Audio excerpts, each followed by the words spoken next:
Hello everyone.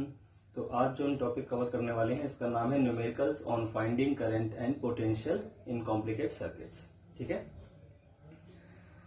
तो हमारे पास दो मेथड है, एक तो हम किरचॉफ लॉ का यूज कर सकते हैं और एक हम कर सकते हैं यूज नोडल एनालिसिस मेथड का। तो हम यूज करेंगे नोडल एनालिसिस मेथड का क्योंकि वो ज्यादा शॉर्ट इजी है और जल्दी उससे आंसर्स अपने आ जाएंगे।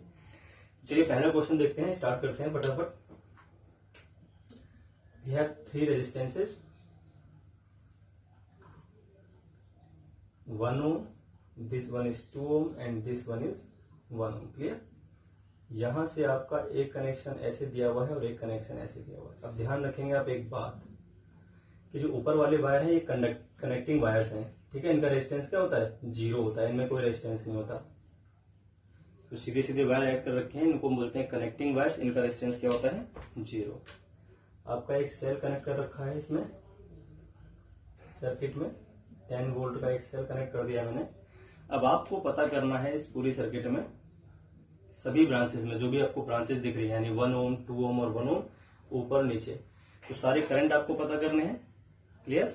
और आपको पता करना है पोटेंशियल डिफरेंस सभी पॉइंट्स का। तो चलिए पता कर लेते हैं एक बार फटाफट, कैसे करना देखते हैं। तो पहले पोटेंशियल डिफरेंस देखते हैं कैसे कैसे करना है आपको। नोडल एनालिसिस मेथड में हम करते क्या है, किसी भी सेल को देखते हैं उसके नेगेटिव को हम +0 वोल्ट दे देते हैं और नेगेटिव और पॉजिटिव के बीच का जो डिफरेंस है वो 10 वोल्ट का है। तो अगर नेगेटिव वाला 0 का है तो पॉजिटिव वाला +10 वोल्ट का आएगा, तभी इनका अंतर क्या आएगा भाई? 10 वोल्ट का आएगा। तो अंतर आपको पहले से दिया होता है, नेगेटिव वाले को आप मानोगे, पॉजिटिव वाला अपने आप निकल आएगा। तो अब देखिए नेगेटिव वाला अगर 0 का है, ये पॉइंट भी 0। अब देखिए इस पूरे वायर के थ्रू अगर हम यहाँ पर पहुंचते हैं तो ये पॉइंट भी क्या आ जाएगा? 0 वोल्ट। क्योंकि अगर किसी वायर में कोई डिवाइस नहीं होती कनेक्ट तो उसका रेजिस्टेंस 0 माना जाता है और उस केस में उसके दोनों पॉइंट्स पर क्या होते हैं? सेम पोटेंशियल काम कर रहे होते हैं। यहाँ 0 होगा तो यहाँ भी क्या आ जाएगा भाई? 0। ऐसे अगर यहाँ पे 10 होगा तो इस पूरे वायर के थ्रू देखें तो यहाँ पर भी क्या आ जाएगा? 10 वोल्ट। अगर आपको कोई भी एक कनेक्टिंग वायर्स मिलता है तो उसके दोनों सिरों पर हमेशा आपको सेम पोटेंशियल लगा देना है। तो सभी पॉइंट्स का आपको पोटेंशियल डिफरेंस चल गया होगा पता। ठीक है, बिल्कुल आसान था ये। तो अब हम करंट मान लेते हैं। चलिए, तो हमने करंट मान लिया, यहां से करंट को मान लिया I, ये करंट मान लिया हमने I1, ये करंट हो गया मान लीजिए I2, ये करंट हो गया मान लीजिए I3, ये हो गया I4, ये हो गया आपका I5 और लास्ट में फिर I आएगा क्योंकि जो करंट आया था वही वापस जाएगा। सबसे पहले हम निकालते हैं I। तो सबसे पहले आपको करना क्या है? सबसे पहले आपको ये पता करना है तीनों रेजिस्टेंस जो हैं ये है किस में, ये सीरीज में है कि पैरेलल में। तो चलिए देखते हैं सीरीज में है कि पैरेलल में। एक तरफ आप लिख दीजिए +10 वोल्ट और एक तरफ लिख दीजिए +0 वोल्ट। यहाँ पर एक सेल आप कर दीजिए तुरंत कनेक्ट। अब देखते हैं क्या है। देखिए पहले रेजिस्टेंस को देखें तो उसका एक एंड 10 वोल्ट पे है और दूसरा सिरा उसका 0 वोल्ट पे है। तो पहले रेजिस्टेंस को मैंने यहाँ पे कर दिया कनेक्ट, उसका एक सिरा 0 पे कर दिया, एक 10 पे कर दिया, एक 0 पे और एक 10 पे। क्लियर है। दूसरे वाले को देखते हैं। तो 2 ओम का रेजिस्टेंस को उसका एक सिरा कहां पर है? 0 पे। एक रेजिस्टेंस ले लिया मैंने, इसका एक एंड मैंने कनेक्ट कर दिया 0 पे और दूसरा वाला कहां है? +10 पे। तो +10 पे कर दिया इसको कनेक्ट मैंने वापस से। तो भाई इस रेजिस्टेंस की बात हो गई। 2 ओम का रेजिस्टेंस था, ये 1 ओम का था। अब बचा ये वाला 1 ओम का रेजिस्टेंस, इसका भी एक सिरा 0 पे है। एक रेजिस्टेंस पहले पे बना लीजिए, एक सिरा 0 पे कर दीजिए और फिर दूसरा जो एंड है वो 10 पे है तो 10 वोल्ट कर दीजिए इसका। इसका मतलब ये तीनों किस में है? ये तीनों के तीनों पैरेलल कॉम्बिनेशन में। इनका जो पैरेलल कॉम्बिनेशन आएगा वो आ जाएगा 2/5। अब सॉल्व कर लेना, 1/2 + 1/1 + 1/1 तो आ जाएगा आपका 5/2। उसका रेशियो करेंगे तो 2/5। पैरेलल कॉम्बिनेशन आपको आता होगा, आप निकाल सकते हो खुद ही। तो जो करंट I आएगा वो कितना आ जाएगा भाई? ये तो करंट I है, जो इक्विवेलेंट लेगा वही तो करंट I होगा। तो करंट I कितना हो जाएगा? जो करंट I आएगा वो आपका हो जाएगा वोल्टेज अपॉन में रेजिस्टेंस। तो 10/2/5 तो 10 और अपॉन में आ जाएगा आपका 2/5। तो ये आपका जो आएगा आंसर 10/2/5। तो I = आ गया आपका 25 एम्पियर। क्लियर है बात। तो भाई I की वैल्यू निकल आई 25 एम्पियर। चलिए अब बात कर लेते हैं I2 की और I1 की। I1 देखते हैं, ये मैं इरेज कर रहा हूँ, आप इसको अलग से बना के पहले I निकालेंगे। तो I तो आपको चल गया पता। अब बात कर लेते हैं I1 की। तो I1 किस रेजिस्टेंस में है? एक ऐसे रेजिस्टेंस में है जिसका एक तो +10 वोल्ट पे कनेक्ट है सिरा और एक 0 वोल्ट पे कनेक्ट है और खुद उसकी वैल्यू कितनी है 1 ओम। तो I इज इक्वल टू क्या होता है V/R। तो I1 इज इक्वल टू क्या हो जाएगा V क्या है पोटेंशियल डिफरेंस 10 - 0 और अपॉन में 1 ओम। तो कितना जाएगा भाई यहाँ से आ जाएगा आपका 10 एम्पियर। डायरेक्शन क्या होती है करंट की हाई से लो की तरफ। अब देखिए जो I3 बना दिया मैंने इसको आप चेंज कर लीजिए क्योंकि यहाँ पर 10 वोल्ट इस तरफ है और 0 ऐसे है। हाई से लो की तरफ फ्लो करेगा I3 फ्लो करेगा ऐसे, ठीक है। ये 10 से 0 फ्लो कर रहा है, ये भी 10 से 0 फ्लो कर रहा है, ठीक है। तो I1 आ गया आपका 10। अब I1 10 एम्पियर आ गया है। अगर आप ध्यान से देखो तो I1 अगर 10 होगा 25 एंटर किया था 10 इसमें चला गया तो वहां कितना आ जाएगा, वहां आ जाएगा 15 किरचॉफ लॉ से भाई 25 एम्पियर अंदर आया 10 इधर गया बाकी बचा उधर चला जाएगा 15 एम्पियर। तो I2 आ गया। I2 तो अपने आप निकल आया 15 एम्पियर। अब बात कर लेते हैं I3 की। तो I3 कैसे निकलेगा, I3 में 2 ओम का रेजिस्टेंस है, एक 0 वोल्ट पर है एक +10 वोल्ट पर है। तो करंट ऐसे फ्लो करेगा। पहली बात तो 10 से 0 की ओर जो वैल्यू आएगी वो आ जाएगी 10 - 0 फोन में 2 आ जाएगा आपका 5 एम्पियर। तो यहाँ करंट आएगा वो कितना आ जाएगा I3 आ जाएगा आपका 5 एम्पियर। क्लियर, 5 एम्पियर आ गया। अब ध्यान से आप देखिए 10 ये गया और 5 यहाँ से आया, दोनों जब यहाँ पर मिलेंगे तो यहाँ से कितना जाएगा, यहाँ से चला जाएगा आपका 15 एम्पियर। भाई दो करंट मिल रहे हैं, 10 मिल रहा है 5 मिल रहा है, तो जो वापस जाएगा उन दोनों का सम जाएगा 15 एम्पियर। क्लियर होगी बात। अब ध्यान से देखिए 15 एम्पियर यहाँ पर अंदर आया था है ना, 5 एम्पियर इधर चला गया तो इधर क्या बच गया 10 एम्पियर बच गया। या I5 को आप रेजिस्टेंस से भी निकाल सकते हो, उसका एक सिरा 10 पर एक 0 पे तब भी 10 ही आंसर आएगा। तो 15 यहाँ पर इस जगह एंटर किया था इधर चला गया 5 एम्पियर, उधर कितना जाएगा 10 एम्पियर। इन दोनों का जो सम आएगा उसके बराबर आ जाएगा। 15 और 5 मिल के वापस 25 हो जाएंगे।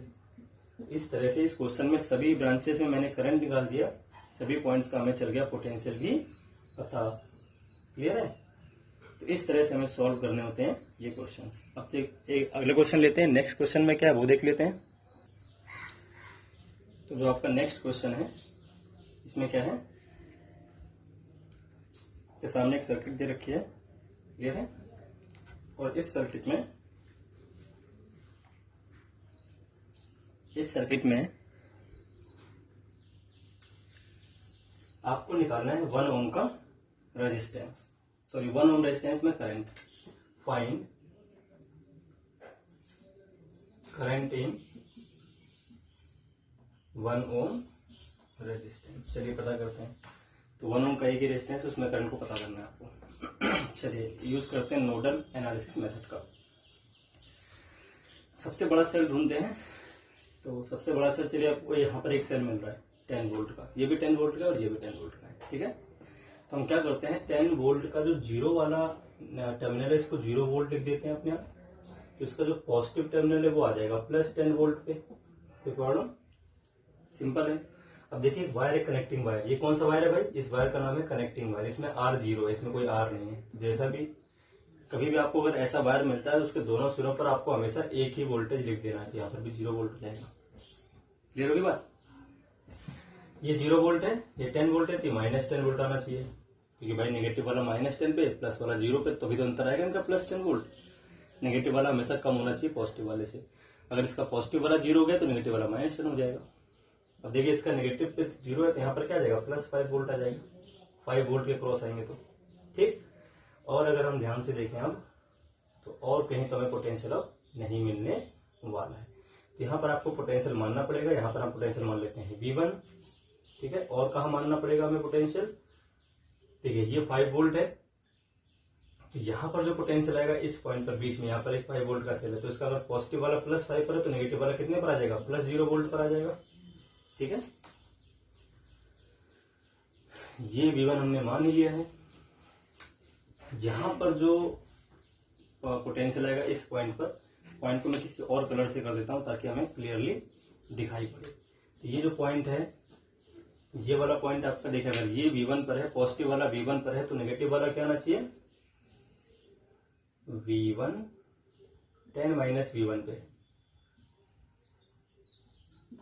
10 - V1 पर आ जाएगा आपका नेगेटिव वाला जो पोटेंशियल है ये, ठीक है। भाई ये V1 पे तो 10 minus V1 minus 10 minus V1 करूंगा, सॉरी ये V1 माइनस 10 पे आना चाहिए ना, ये आना चाहिए V1 माइनस 10 पे। तो अगर किसी सेल का जो पॉजिटिव वाला है वो V1 पर है तो नेगेटिव वाला अगर V1 माइनस 10 पे करूंगा, इनका अंतर निकालूंगा, V1 माइनस V1 तो कैंसिल हो जाएगा, प्लस 10 आंसर आ जाएगा, अंतर जो आएगा। ठीक है, अब सारे वोल्टेज हो चुके हैं, कहीं भी ऐसा कोई पॉइंट है जहाँ पर वोल्टेज न दिया हो मैंने, सभी पॉइंट्स का वोल्टेज हमें चल गया पता। क्लियर है। अब हमें 1 ओम में निकालना है रेजिस्टेंस, सिंपल है। तो अब देखिए पहले V1 पता करना पड़ेगा, जैसे ही V1 चल जाएगा पता फिर तो आंसर अपना इजीली आ जाएगा, क्योंकि V1 चलती पता हम यहाँ पे निकाल देंगे करंट, ये माइनस ये और अपॉन में रेजिस्टेंस की वैल्यू। तो V1 को देखते हैं कैसे निकालना है। देखिए भाई, यहां पर हम एक करंट मान लेते हैं बाहर की तरफ I1 जो हमें निकालना है, एक बाहर की तरफ I2 और एक बाहर की तरफ I3। मैंने कहा था हमेशा हम बाहर की तरफ मानते हैं, ठीक है, करंट को। ये पॉजिटिव से भले कोई दिक्कत वाली बात नहीं है, आपको बाहर मानना है। अगर ये अपोजिट डायरेक्शन में आएगा इसका मतलब मैंने करंट को उल्टा मान लिया, फिर भी वैल्यू पे कोई फर्क नहीं पड़ने वाला। I3 माइनस का आ जाएगा, इससे ज्यादा कुछ नहीं होने वाला, तो घबराने की बिल्कुल भी जरूरत नहीं है। क्लियर, वो तो V1 की वैल्यू पे डिपेंड करता है, यहाँ पर क्या है रेजिस्टेंस और यहाँ पर क्या है उस पर डिपेंड करे करंट ऐसे फ्लो कर रहा है या फिर इसमें ऐसे फ्लो कर रहा है। क्लियर, चलिए देखते हैं। तो ये भी 10 वोल्ट की बैटरी थी। तो V1 मैंने कहा था यहाँ पे किरचॉफ लॉ लगाना होता है, तो किरचॉफ लॉ अगर हम देखें तो I1 plus I2 plus I3 must be equal to 0। कोई बच्चा अगर डायरेक्शन ऐसे मानना चाहे तो मान सकता है, बस यहाँ पर इक्वेशन बदलेगी। अगर आप इसको इधर मानते हो, I3 को इस तरफ मानते हो, पॉजिटिव से बाहर निकलता हुआ, तो उस केस में आएगा आपका I1 plus I2 is equal to I3। तो इसको इधर लिखना पड़ेगा बस, तब भी आंसर्स आपके वही आने वाले हैं, कोई प्रॉब्लम वाली बात नहीं। तो I1 को देखते हैं पहले कैसे लिखना है। I1 आपका हो जाएगा V1 माइनस 5, भाई इन दोनों का अंतर पोटेंशियल का, ये V1 पोटेंशियल है 5, V1 माइनस 5 हो गया अंतर, अपॉन में resistance I is equal to V upon R होता है, तो 1 ओम रेजिस्टेंस। प्लस I2 क्या है, I2 आपका ये वाला है, इसमें क्या है V1 माइनस 0 और अपॉन में क्या हो जाएगा भाई 2 ओम रेजिस्टेंस जाएगा। अब प्लस कर लेते हैं I3 देखते हैं।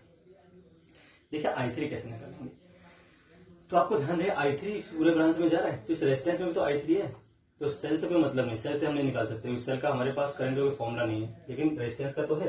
अगर ये I3 सेल से आएगा तो इसमें तो I3 जाएगा इस रेजिस्टेंस में। तो इस रेजिस्टेंस में अगर हम ध्यान से देखें तो I3 मैंने इस डायरेक्शन में माना, मतलब इसको बड़ा मान लिया V1 माइनस 10 को।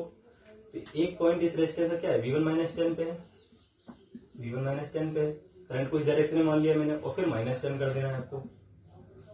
करंट ऐसे तो फ्लो करेगा इस रेजिस्टेंस में भी, जिसका नाम क्या होगा I3 होगा। तो इन दोनों पॉइंट्स के बीच का पोटेंशियल डिफरेंस और अपॉन में रेजिस्टेंस की वैल्यू, तब भी तो I3 निकलेगा। सेल से मत निकालिए, रेजिस्टेंस से निकालना है, ठीक है। कभी बीच में सेल आए तो घबराने की जरूरत नहीं है।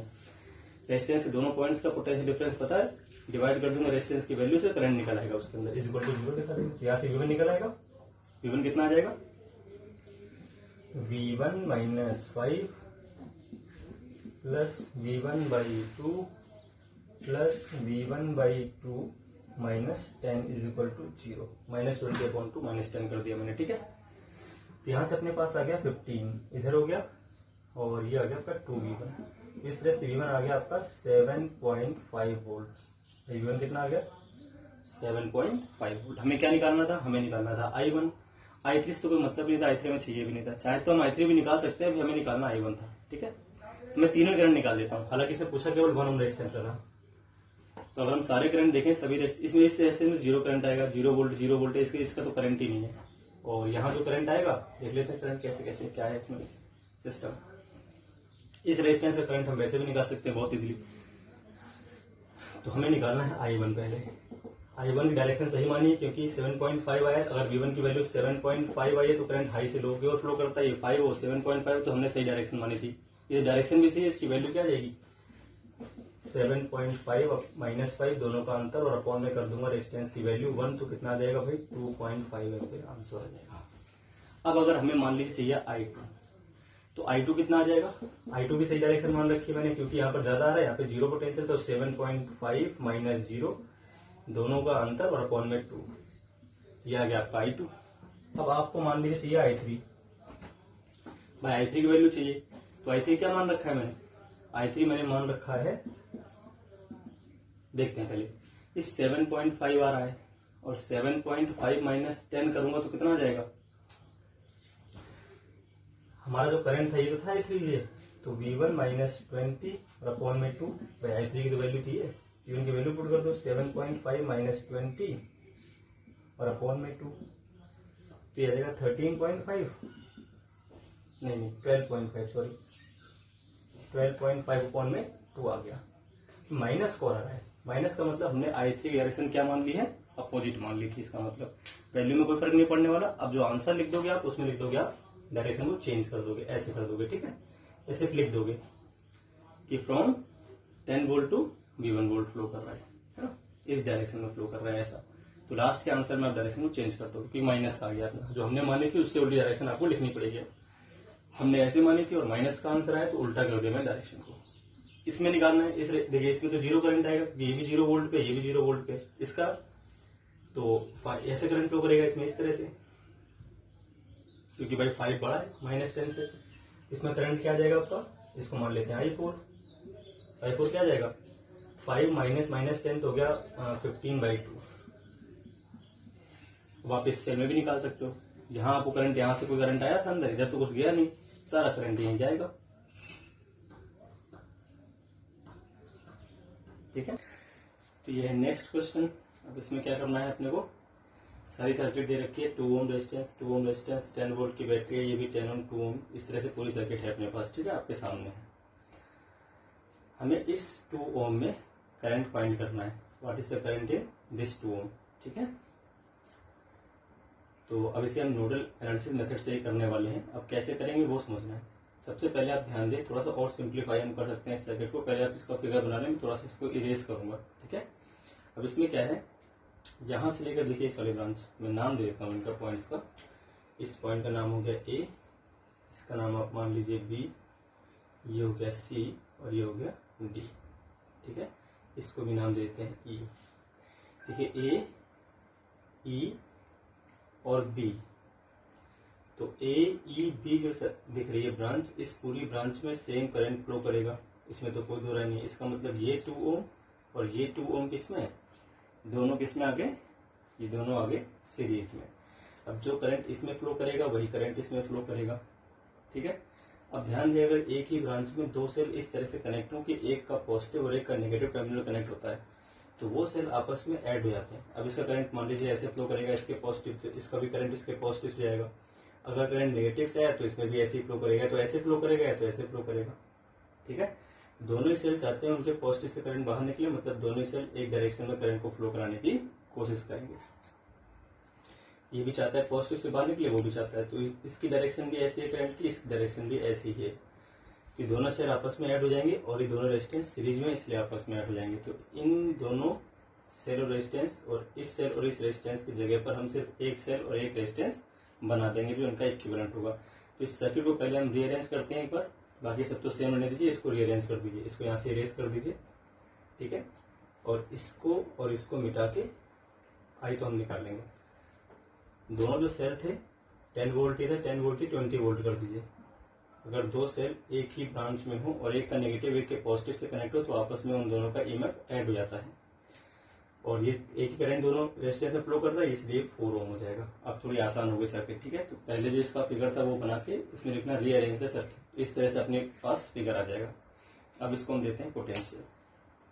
चलिए तो स्टार्टिंग करते हैं। मान लीजिए A वोल्ट को मैंने +0 वोल्ट, A पॉइंट को +0 वोल्ट दे दिया इस 10 की, तो यहाँ पर कितना आ जाएगा +10 वोल्ट। ये 0 है तो ये भी 0 रहेगा, यहाँ से यहाँ तक कोई डिवाइस नहीं कनेक्ट, क्लियर है। ये कितना आ जाएगा भाई, ये आ जाएगा +20 वोल्ट। अब इसको B पॉइंट को मान लेते हैं V1 वोल्ट, ये भी V1 वोल्ट ही रहेगा, यहाँ से यहाँ तक कुछ है नहीं डिवाइस। अब अगर ये V1 है तो ये जो पॉइंट आएगा ये हो जाएगा V1 - 10। अब ये कैसे हुआ वो समझना है। पॉजिटिव वाला अगर V1 है तो नेगेटिव वाला उससे 10 कम होना चाहिए, क्योंकि पॉजिटिव और नेगेटिव के बीच का जो डिफरेंस है वो कितना है, 10 है। तो अगर पॉजिटिव वाला V1 होगा तो नेगेटिव वाला उससे 10 कम हो जाएगा, तो V1 - 10 हो जाएगा। ये 0 वोल्ट है ही, ठीक है। ये V1 था आपके पास, देखिए ये रेजिस्टेंस और ये अब इस पूरी ब्रांच में सेम करंट फ्लो करेगा यहाँ से लेकर यहाँ तक, अगर आप ध्यान से देखें तो, ठीक है। तो इसको भी रीअरेंज कर देते हैं। अगर इस पूरी ब्रांच में सेम करंट फ्लो करेगा तो ये 2 ओम और ये 2 ओम किस में आ जाएंगे, सीरीज में। तो इस 2 ओम को यहाँ से हम कर देते हैं इरेज, इसको वापस रीअरेंज कर देते हैं। ऐसे अपने इसको हटाया था ऐसे इसको हटा देते हैं, और इसके प्लेस पे हम लिख देते हैं 4 ओम। क्योंकि दोनों में सेम ही करंट फ्लो करता है। इस वाले रेजिस्टेंस और इस वाले रेजिस्टेंस में सेम करंट फ्लो करेगा, इसलिए दोनों के सीरीज कॉम्बिनेशन को सिर्फ एक ही रेजिस्टेंस से हम कर दें करेंट, यहाँ पर लिखते हैं 4 ओम। क्लियर है। अब अगर ये 0 वोल्ट है तो यहाँ कितना हो जाएगा आपका सीधे डायरेक्ट। सेल को थोड़ा सा और नीचे कर देते हैं ताकि जगह हो जाए। पॉजिटिव ऊपर था, नेगेटिव नीचे था। तो अगर ये 0 वोल्ट है, ये रेजिस्टेंस और ये रेजिस्टेंस मिला के 4 ओम हो गए, सीरीज में थे इसलिए ये 0 है तो ये +10 आ जाएगा। अब आपके पास एक पॉइंट है बी, अब एट पॉइंट बी लगा देते हैं।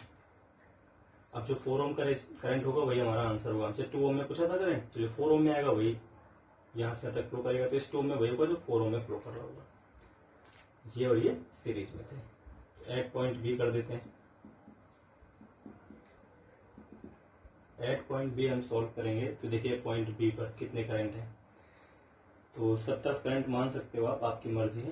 यहाँ पर हमने करंट मान लिया I1 बाहर की ओर, यहाँ पर मान लिया I2 बाहर की ओर, यहाँ पर मान लिया I3 बाहर की ओर, यहाँ पर मान लिया I4 बाहर की ओर। तो एट पॉइंट बी लगा देते हैं किरचॉफ लॉ।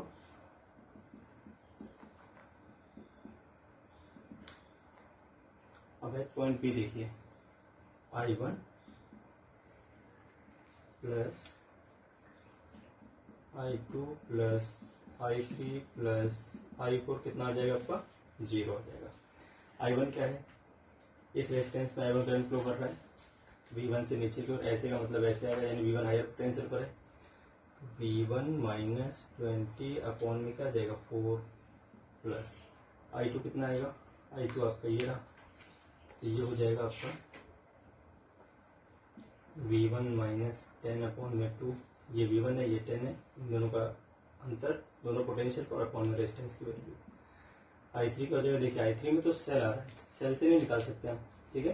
तो सेल के आगे देखें तो एक रेजिस्टेंस है। अब इस रेजिस्टेंस में भी करंट I3 फ्लो करेगा इस पॉइंट से इस पॉइंट की ओर, मतलब ये हायर पोटेंशियल पर, ये लोअर पोटेंशियल पर है।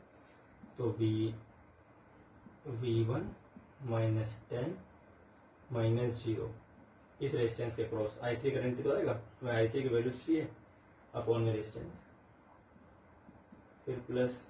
अब देखिए 4 ओम है, ये पॉइंट V1 है और ये पॉइंट 10 है, तो V1 माइनस 10 और अपॉन में 4 आ जाएगा, इज इक्वल टू हो गया आपका 0।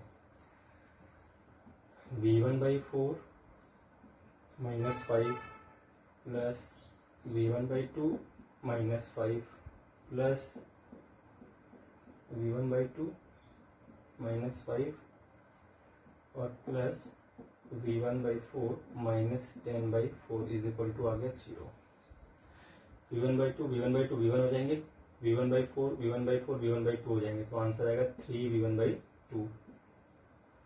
यूनिट आ गया 3V1/2 is equal to 5 5 10 15 minus plus 10/4, सब उधर चले जाएंगे।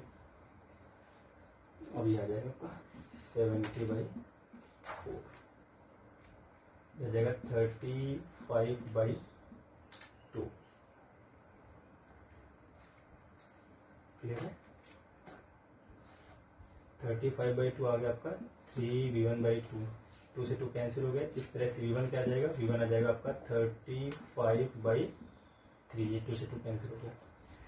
तो अब V1 की वैल्यू आ गई है ना, यही I1 था, V1 की वैल्यू आ गई आपके पास। I1 I2 I3 I4 सारे हमने लिख दिए हैं, सब आपके पास आ गए। क्लियर है। अब देखिए ध्यान से, कि जो I1 हमने माना था ये था V1 माइनस 20/4, डायरेक्शन हमने मानी थी इसकी B से लेकर E की तरफ, है ना, यही वैल्यू हमें चाहिए थी। इसका जो करंट आएगा वही अपना आंसर होगा। तो देखिए ये था I1, इसी का आंसर निकालना अपने को V1 माइनस 20/4। इसको यहाँ से इरेज कर देता हूँ मैं। तो I1 क्या था, I1 था V1 माइनस 20 अपॉन में 4, V1 की वैल्यू आई है 35/3 माइनस 20 और अपॉन में क्या आ जाएगा भाई 4 आ जाएगा। क्लियर है। तो ये आ जाएगा आपका 35 माइनस 20 60 और अपॉन में 4 तो यह 12 हो जाएगा। तो ये आपका आ जाएगा -25 अपॉन में 12। माइनस को क्या शो कर रहा है, जो करंट की डायरेक्शन हमने मानी है वो जस्ट अपोजिट है। इसका मतलब जब हम इसको प्लस कर देंगे वैल्यू को, तो करंट डायरेक्शन क्या हो जाएगी,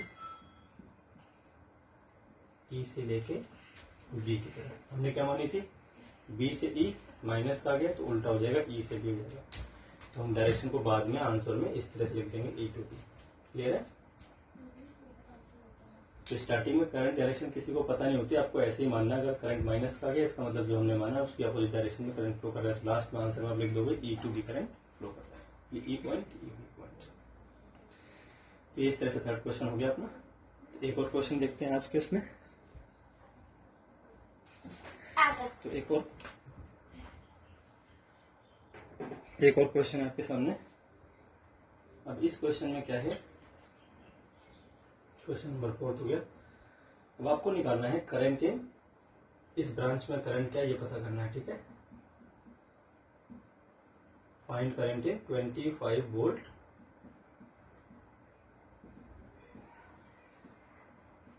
सेल, इसमें करंट पता करना है अपने को। चलिए तो शुरू करते हैं भाई, नोडल एनालिसिस मेथड। ये क्वेश्चन हो गया, क्वेश्चन नोट कर लो आप। सबसे पहले यहाँ पे 0 वोल्ट प्लस 25 के पास 0 वोल्ट, यहाँ कितना आ जाएगा प्लस 25 वोल्ट। ये भी कितना हो जाएगा भाई प्लस 25 वोल्ट, ये भी कितना हो जाएगा प्लस 25 वोल्ट, ये भी कितना हो जाएगा प्लस 25 वोल्ट, ये भी कितना हो जाएगा प्लस 25 वोल्ट। क्यों हो गया, क्योंकि यहाँ पर कोई डिवाइस नहीं, सारे पॉइंट सेम पोटेंशियल पर। ऐसे यहाँ पर सारे पॉइंट क्या हो जाएंगे plus 0 volt plus 0 volt plus 0 volt plus 0 volt. Clear होगी बात? अब देखिए बीच में पॉइंट्स आएंगे सेल के पास, ये यहाँ तो हो गया। अब इस सेल के पास आते हैं इस जगह पर। तो अगर ये 25 है तो पॉजिटिव वाला इससे कितना ज्यादा होगा 30 ज्यादा होना चाहिए। इन दोनों का अंतर कितना है 30। अगर नेगेटिव वाला 25 है तो ये कितना आना चाहिए 55। ठीक है, 55 वोल्ट आ गया आपके पास। ऐसे ये पॉइंट क्या आ जाएगा, अगर पॉजिटिव वाला 25 है तो 20 कम होगा तो यहाँ हो जाएगा 5 वोल्ट। नेगेटिव वाला है ना ये, अब यहाँ पर नेगेटिव है 25, 5 वोल्ट है इनका अंतर, तो यह जाएगा प्लस 30 वोल्ट ज्यादा हो जाएगा। पॉजिटिव वाला 5 ज्यादा रहेगा नेगेटिव वाले से। ये पॉजिटिव वाला प्लस 25 है तो नेगेटिव वाला 10 कम आएगा, 10 कम आएगा तो कितना हो जाएगा प्लस 15 वोल्ट। तो सारे पोटेंशियल आपको मालूम चल गए। क्लियर है? अब अगर हम देखें किसी एक पॉइंट पर हम देख लें जहां पर भी हमें चाहिए, ठीक है भाई। तो अगर हम ध्यान से देखें, यहां से करंट आता है मान लो आई, ठीक है, यहां से करंट आता है आई, तो 2 पार्ट्स होंगे, फिर 2 पार्ट्स होंगे, फिर 2 पार्ट्स होंगे, इस तरह से करंट पूरा फ्लो करेगा इनमें, है ना। ये सारे करंट मिलेंगे और उसके बाद इसमें आ जाएंगे, है ना। तो अब क्या हो रहा है, मान लेते हैं यहाँ से करंट क्या है आपका, कैसे डायरेक्शन आप मान सकते हो, आपकी मर्जी है। करंट को मान लेते हैं भाई इन सभी में से तो आ रहा है नीचे की ओर, ऐसे ऐसे ऐसे ऐसे, ठीक है। और यहां से करंट निकल रहा है बाहर की ओर इस तरह से, 25 वाले में करंट चला जाएगा।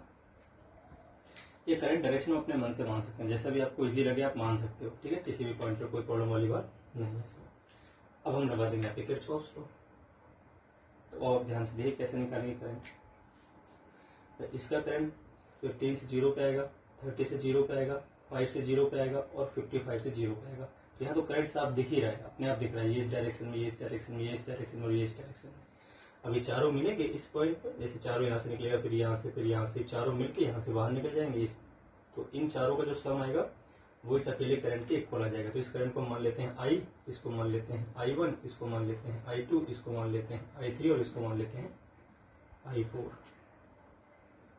क्लियर है बात?